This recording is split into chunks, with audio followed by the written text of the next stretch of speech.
Hello my dear student, how are you? Hope you all are fit and fine at your home. And my dear student, today we are going to start chapter climate. In this chapter, firstly we discuss about weather.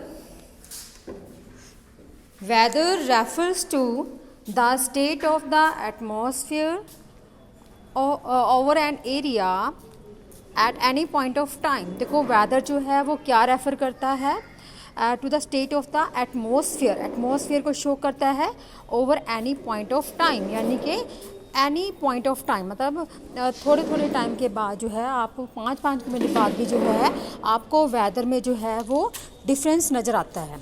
The elements of weather are temperature, atmospheric pressure, wind speed, humidity and precipitation.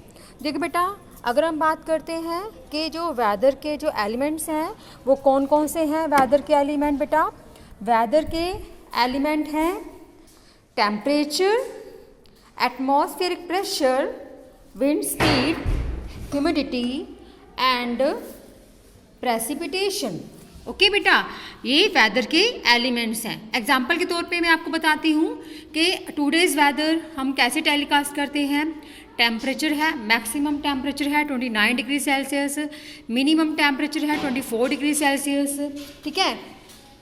And atmospheric pressure 74%, wind speed 10 kilometre per hectare to 35 kilometre per hectare, and humidity 68% to 75%. और अगर precipitation की बात करें, बारिश की बात करें, तो वो नील है. तो ये टेम्परेचर की रिपोर्ट हम लोग जो है इस तरह से टेलीकास्ट करते हैं. The next is climate.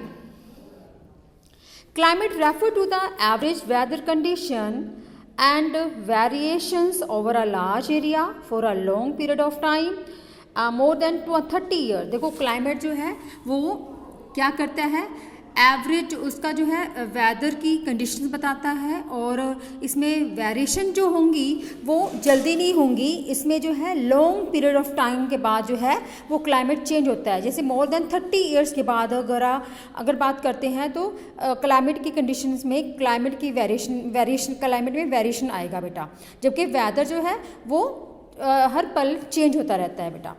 There are many types of climate. Climate के भी टाइप्स हैं, जैसे कि monsoon type of climate, desert type of climate and Caribbean type of climate. यानी कि 3 तरह के जो है क्लाइमेट कंडीशंस हैं जो नीचे दिए गई हैं बेटा. After that climate control. There are 6 major controls of the climate of any place. देखो बेटा, 6 मेजर कंट्रोल हैं क्लाइमेट के हर जगह पर बेटा. Latitude, altitude, pressure and wind system and distance from the sea.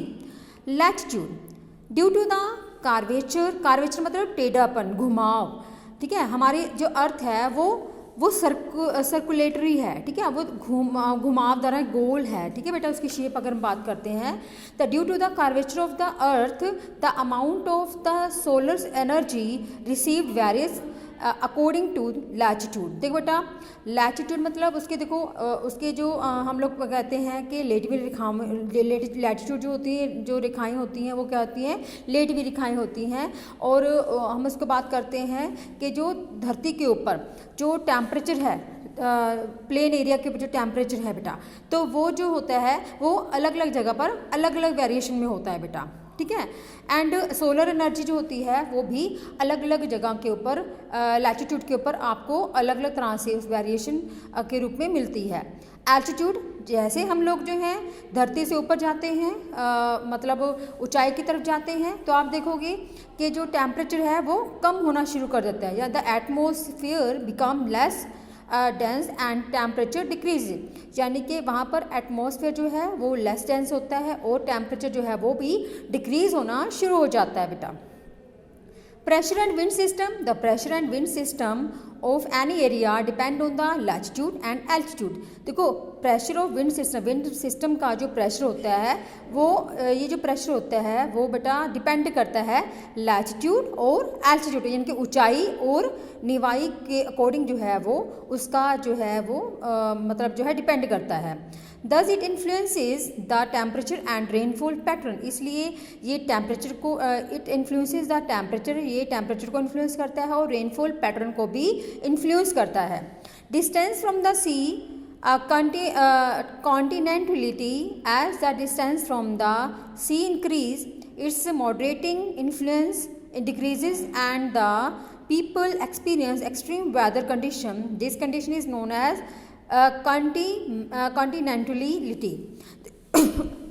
Sorry. देखो बेटा, जैसे जैसे आपको लगेगा कि जो हमारा धरती का जो है वो सी के साथ जो है डिस्टेंस ज़्यादा है from the sea, distance from the sea ज़्यादा है, तो वहाँ आप देखोगे कि distance from the sea increases जैसे होगा वहाँ पर जो है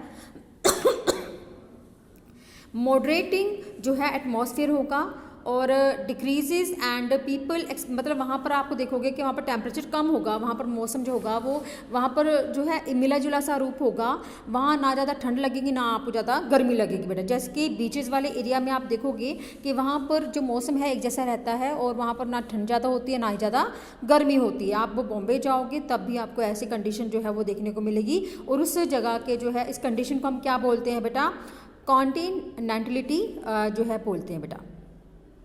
Ocean currents along with onshore winds affect the climate of the area। देखो बेटा, ओशन करंट जैसे जैसे लहरें आती हैं, पानी की लहरें आती हैं, तो वो भी जो है क्लाइमेट को प्रभावित करती हैं। For example any coastal areas with warm और cooled if the winds are on shore बेटा। आप देखोगे कि कोस्टल एरिया में जहाँ पर बीचेस होते हैं और जहाँ पर बंदरगाहें होती हैं वो उसको हम कोस्टल एरिया बोलते हैं। विद वार्म और कोल्ड ओशन करंट, जहाँ पर गर्म और ठंडा जो है ओशन करंट अगर बात करते हैं तो इट विल बी वार्म और cooled if the winds are on शोर। देखो बेटा, अगर आप देखोगे कि वहाँ पर हवाएं चलती रहती हैं तो वहाँ पर जो है और वहाँ पर जो टेम्परेचर होगा जो वो गर्म भी होगा और वहाँ पर ठंडा भी होगा बेटा। Relief plays a major role in the determining the climate of a place. जो रिलीफ है वो भी एक अलग तरह से जो रोल प्ले करती है क्लाइमेट को डिटर्मिन करने का। High mountains act as barriers for cold और हॉट विंड। देखो बेटा, जहाँ पर हाई माउंटेन्स होते हैं वो कहीं ना कहीं एक बैरियर के रूप में काम करते हैं। वो ठंडी हवाएं या फिर गर्म हवाएं जो हैं प्लेन एरिया में आने से रोकते हैं। And they may also cause rainfall, और उसकी वजह से ही रेनफॉल होती है if they are high enough and lie in the path of rain bearing winds. देखो बेटा, देखो कई बार तो होती है ठंडी हवाएं जो है, कई बार तो वो ये जो है ठंडी हवाएं लेके आती हैं या फिर वो ये जो है बारिश लेके आती हैं बेटा। आप देख रहे हो ये आपको बेटा कॉन्टिनेंटलिटी ये आपको दिखाया जा रहा है। ओशनिक वाटर में कैसी लहरें आती हैं ये आपको लैटिट्यूड्स के रूप में दिखाया जा रहा है बेटा। ये जो डायग्राम है ये ऑक्सीजन लेवल के जैसे जैसे हम ऊपर जाएंगे तो ऑक्सीजन लेवल जो है वो कम होता जाएगा बेटा, हमें सिलेंडर की ज़्यादा ज़रूरत पड़ेगी। और जैसे जैसे हम नीचे जाएंगे तो भी हमें सिलेंडर की ज़्यादा ज़रूरत पड़ेगी क्योंकि ऑक्सीजन लेवल जो है कम हो जाता है बेटा। ठीक है, देखो सूर्य की रोशनी कैसे पड़ती है तो ये आपको इमेज के द्वारा शो किया गया है। यहाँ भी देखो मॉइस्ट एवरेस्ट एटमॉस्फेयर की जो आपको पिक्चर शो हो रही है। यहाँ पर देखो आपको नॉर्थ पोल साउथ पोल जो शो कर रखा है कि कहाँ पर फ्रिजिड जोन है, ट्रॉपिक ऑफ कैंसर, इक्वेटर देखो बेटा 0 डिग्री इक्वेटर के ऊपर देखो ये जो है जो भारत की जो धरती है यानी कि अर्थ को हम लोगों ने 2 हिस्सों में डिवाइड कर रखा है तो उसको हम इक्वेटर बोलते हैं बेटा। और उसके ऊपर देखो ये देखो आपको दिखा रखा है इक्वेटर से ऊपर है नॉर्थ ईस्ट टॉरेट जोन बेटा।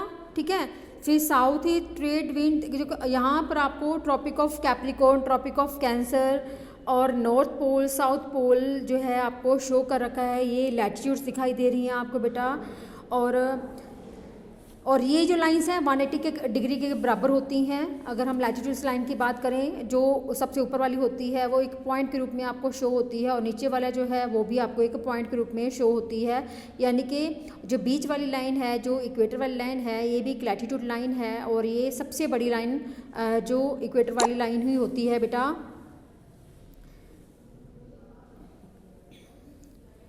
ये आपको वर्ड का मैप दिया गया है जिसमें आपको क्लाइमेट एंड वेदर के बारे में दिखाया गया है। आपको शायद यहाँ पर क्लियर नज़र नहीं आ रहा होगा, लेकिन आपकी बुक में ज़रूर दिखा रखा है बेटा।